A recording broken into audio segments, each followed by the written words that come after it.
रफ्तार crash course में आपका स्वागत है। मैं अरुण सर आपको पढ़ा रहा हूं मैट्रिक परीक्षा 2026 के लिए मैथ सब्जेक्ट के इम्पोर्टेंट क्वेश्चनों को। और आज मैं आपके लिए लेकर आया हूं एचसीएम, एचसीएफ और एलसीएम दोनों एक साथ कैसे निकालेंगे। पिछले वीडियो में मैंने आपको बता दिया था कि एलसीएम और एचसीएफ जो है कैसे निकाला जाता है अलग अलग, लेकिन बोर्ड मॉडल क्वेश्चन क्या होता है उसको हम लोग देखेंगे, ठीक है ना।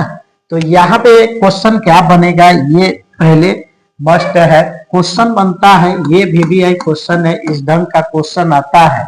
क्या आता है? अभाज्य गुणनखंड द्वारा, अभाज्य गुणनखंड द्वारा, गुणनखंड द्वारा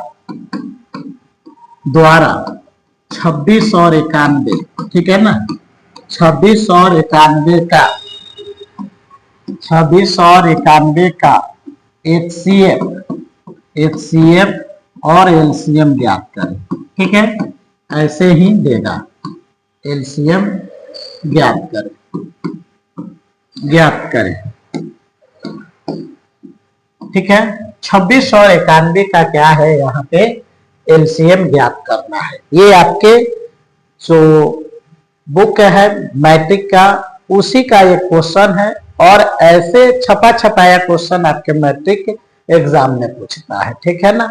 तो एक साथ पूछेगा, जब मान लीजिए अलग अलग अगर पूछ रहा है तो अलग अलग पूछेगा कि एचसीएफ ज्ञात कीजिए, तो उस समय आपको वो ऑब्जेक्टिव टाइप का होगा। एलसीएम भी अलग पूछे तो वो भी ऑब्जेक्टिव टाइप का होगा। लेकिन 2 नंबर के क्वेश्चन कैसे पूछते हैं? 2 नंबर के क्वेश्चन पूछते हैं इसी ढंग से। एक ही क्वेश्चन में आपको एचसीएफ भी ज्ञात करना है और एलसीएम भी ज्ञात करना है। तो इसके 2 तरीके हैं, लेकिन हम लोग अभाज्य गुणनखंड विधि द्वारा यहाँ पे दिया हुआ है, तो एक तो एचसीएफ ज्ञात कर लेंगे। एलसीएम ज्ञात करने के लिए भी 2 तरीके हैं, लेकिन दोनों नहीं आपको अपनाना है, वह भी अभाज्य गुणनखंड द्वारा ही आपको ज्ञात करना है, ठीक है ना। तो क्वेश्चनों द्वारा मैं आपको बता रहा हूं कि किस ढंग का क्वेश्चन आपके बोर्ड परीक्षा में यानी मैट्रिक परीक्षा में आता है, ठीक है। तो केवल क्वेश्चन ही बनाना अगर आप सीख जाते हैं कि हाँ इस टाइप से क्वेश्चन होते हैं, उतना ही आपके लिए बहुत बेहतर है।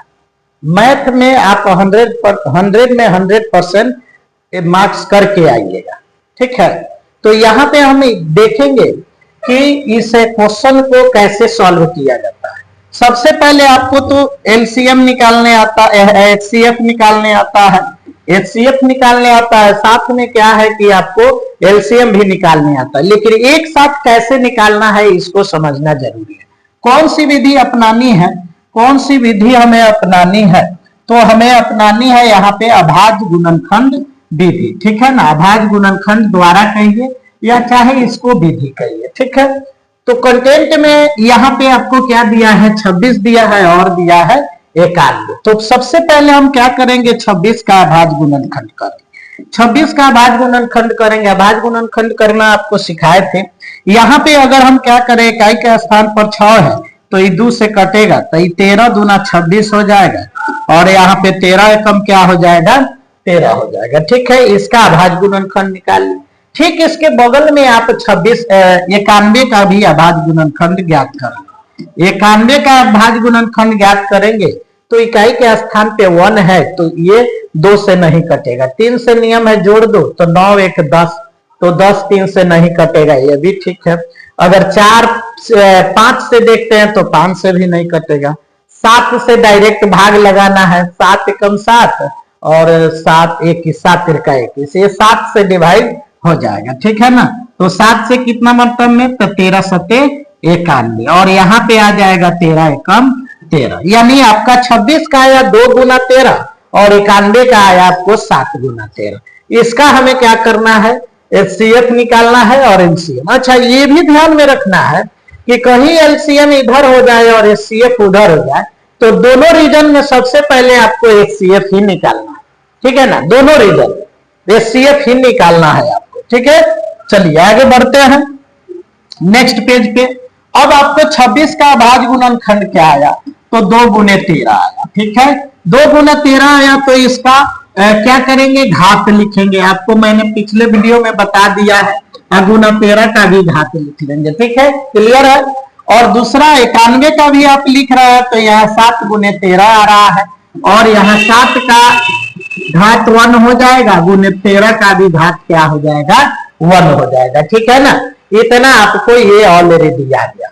अब आपको क्या करना है कि इन दोनों का एचसीएफ भी निकालना है और एलसीएम भी।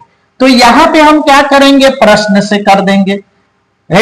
यहाँ पे हम क्या करेंगे, प्रश्न से लिखेंगे। तो क्या लिखेंगे, सबसे पहले हम एचसीएफ बनाएंगे, और एचसीएफ में आपको नियम हमने बताया था, एचसीएफ लिखने का 4 तरीका है, और 4 में से एक यह है। एचसीएफ ऑफ कितना हो जाएगा, 2691, यानी 26 और 91 का मौसम एचसीएफ।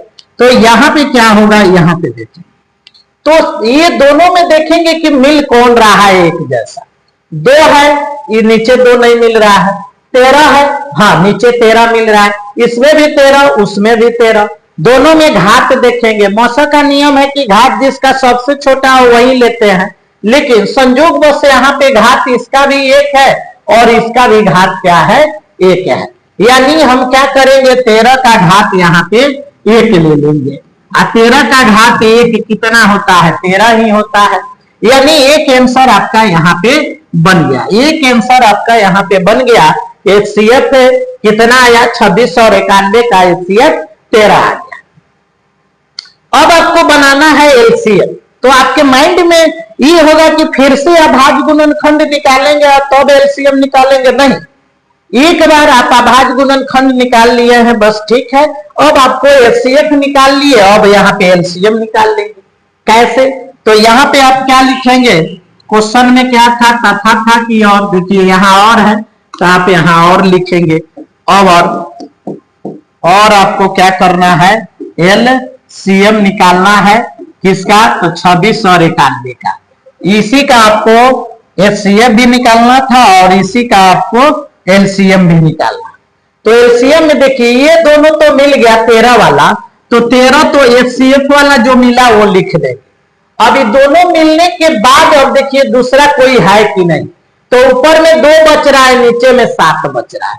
तो जो बचे, देखिए जो मिलेगा, अगर ये दोनों मिल गया तो एक बार हम लिख दिए, अगर दोनों नहीं मिला, जैसे 13 दोनों में है तो यहाँ पे 13 का घात 1 ले लीजिए, डिस्टर्ब मत होइए दोनों में। अगर इसका घात ज्यादा रहता, इसका 2 रहता है, इसका 1, तो 13 का घात 2 वाला लेते हैं एलसीएम में। एचसीएफ में घात छोटा वाला लेते हैं, पिछले वीडियो में मैंने विस्तार पूर्वक आपको बता दिया है। तो 13 का घात 1 हो गया, 2 नहीं मिल रहा है, फिर भी गुना के रूप में 2 का पावर 1 लेंगे, और नीचे 7 भी कहीं नहीं मिल रहा है, इसका जोड़ा, तब भी 7 का पावर जो है वो लेंगे। सब लेंगे, जो मिल जाएगा वो एक बार, और जो नहीं मिला उसको भी लिख लेंगे, ठीक है ना।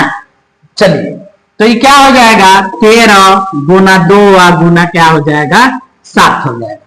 तो 13 दूना 26 और गुना हो जाएगा 7, गुना कर दीजिए, 7 छक 42 और 7 दूना 14 4 18, 182 हो जाएगा इसका आंसर। यानी आपका 2 आंसर यहाँ पे तैयार हो गया, ठीक है। सबसे पहले आपको 26 91 का अभाज्य गुणनखंड कर लेना है, ठीक है।